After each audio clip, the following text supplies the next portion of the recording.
Hello friends, নানান ব্যঞ্জনে তোমাদের সকলকে স্বাগত জানাচ্ছি। তো আজ আমি চিকেন বানাবো, কিন্তু একটু অন্যভাবে বানাবো। তো চিকেনগুলোকে ভালো করে ধুয়ে টুয়ে নিয়েছি। এখন এর মধ্যে লবণ দিয়ে দিলাম, আর এখন একটু হলুদ দিয়ে দেবো।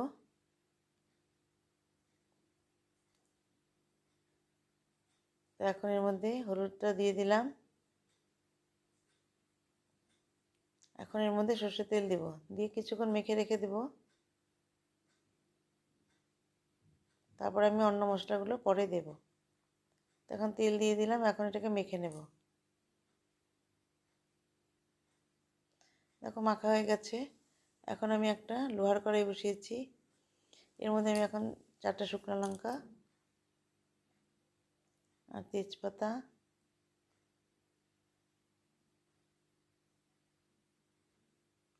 একটু ভেজে নিয়ে এখন এর মধ্যে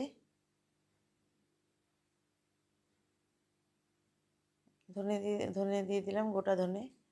আর এখন একটু মৌরি দিয়ে দিচ্ছি, আর একটু জিরে দিয়ে দেব, দিয়ে এখন একটু ভেজে নেব।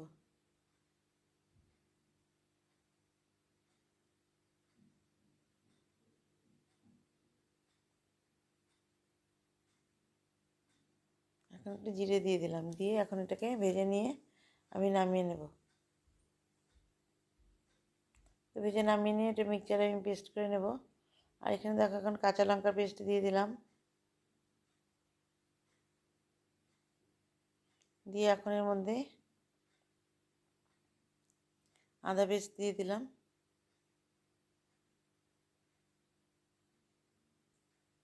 তারপর পেঁয়াজের পেস্ট দিয়ে দিলাম,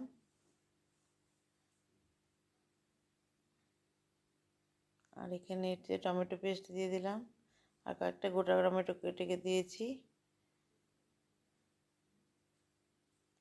আর এখন এর মধ্যে আরেকটু লবণ আর হলুদ দিয়ে দিলাম, দিয়ে এখন এটাকে মেখে নেব। আর এমনি অন্যান্য মশলা তো করানোই আছে। আর এখানে একটু পেঁয়াজ কলি, মানে পেঁয়াজের পাতা আর কি, পেঁয়াজ পাতা, আর এখানে হচ্ছে পেঁয়াজ আর রসুনের পেস্টটা দিয়ে এখন মেখে নেব। তো মেখে রেখে দিয়েছি, আর এখন এখানে আলুগুলোকে ভেজে নিচ্ছি লবণ হলুদ দিয়ে।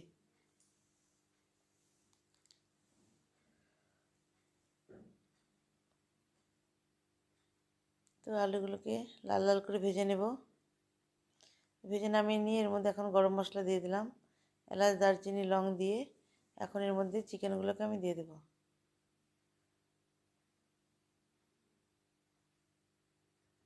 তো এখন এখানে সব চিকেনগুলোকে দিয়ে দিলাম, দিয়ে এখন ভালো করে একটু নেড়ে নেব। তো অনেকটা সিদ্ধ হওয়ার পর আমি এখানে আলুগুলোকে দিয়ে দিলাম, আর এখন এখানে যে গুঁড়ো মশলাটা বানিয়েছিলাম সেটাকে দিয়ে দিলাম, দিয়ে দিচ্ছি আর কি।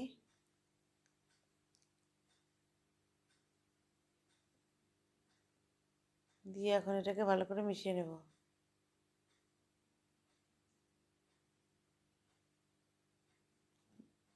আর এখানে আমি একটু কাঁচা দুধ দিয়ে দিলাম। তো আগে আর একটু দিয়েছি, এখন আর একটু দেবো।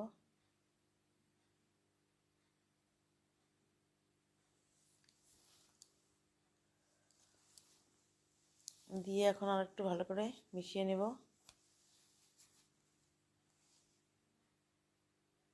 এভাবে ভালো করে অনেকক্ষণ ধরে কষিয়ে নেব আমি।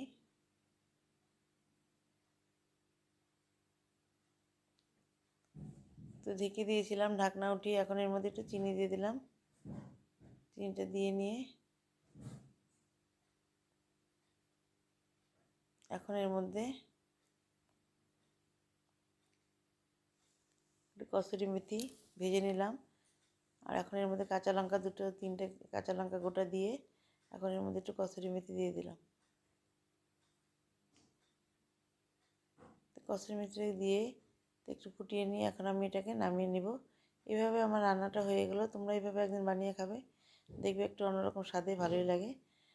এইভাবে আমার চিকেন রান্নাটা হয়ে গেল। তো বন্ধুরা, তোমরা যেন সবাই ভালো থেকো এবং আমার পাশে থেকো। নতুন বন্ধু পুরনো বন্ধু সব